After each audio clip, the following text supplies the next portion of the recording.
ഒരു വടക്കൻ വീരകഥ 4K റിലീസിന് ബാംഗ്ലൂരിൽ മികച്ചൊരു ബുക്കിംഗ്.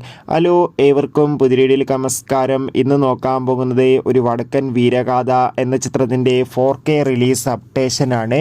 വീഡിയോയിൽ വരുമ്പോൾ ഈ വീഡിയോ ലൈക്ക് ചെയ്യുക, ചാനൽ സബ്സ്ക്രൈബ് ചെയ്യാൻ വേണ്ടി ശ്രമിക്കുക. മമ്മൂട്ടി, മാധവി, സുരേഷ് ഗോപി എന്നൊക്കെ പ്രധാന കഥാപാത്രങ്ങളായി ഫെബ്രുവരി 7-ാം തീയതി തിയേറ്ററുകളിൽ വീണ്ടും 4Kയിൽ റിലീസ് ചെയ്ത ചിത്രമായിരുന്നു ഒരു വടക്കൻ വീരഗാഥ. ഏവരുമേറെ ആകാംക്ഷയോടെയായിരുന്നു ചിത്രത്തിൻ്റെ റിലീസിനായി കാത്തിരുന്നത്. അത്യാവശ്യം മികച്ചൊരു പോസിറ്റീവ് റെസ്പോൺസ് തന്നെയാണ് ചിത്രത്തിൻ്റെ 4Kയിലൂടെ വന്നുകൊണ്ടിരിക്കുന്നത്. ഏവരുമേറെ ആകാംക്ഷയോടെയാണ് ചിത്രത്തിൻ്റെ ഓരോ അപ്ഡേഷനും അറിയാൻ വേണ്ടി കാത്തിരിക്കുന്നത്. എന്നാൽ ഇപ്പോൾ ഇതാ ബാംഗ്ലൂരിലെ ചില തിയേറ്ററുകളിൽ ഒരു വടക്കൻ വീരഗാഥ എന്ന ചിത്രത്തിന് ഇന്ന് ഞായറാഴ്ച ദിവസം ആയതുകൊണ്ട് തന്നെ മികച്ചൊരു ബുക്കിംഗ് ആണ്. വിവിധ തിയേറ്ററുകളിലും ഇപ്പോൾ വടക്കൻ വീരഗാഥ എന്ന ചിത്രം ഹൗസ്ഫുൾ ഷോ ആയിട്ടാണ് നടക്കുന്നത്. എന്തായാലും കാത്തിരിക്കാൻ നമുക്ക് ചിത്രത്തിൻ്റെ കൂടുതൽ അപ്ഡേഷൻ അറിയാൻ വേണ്ടി.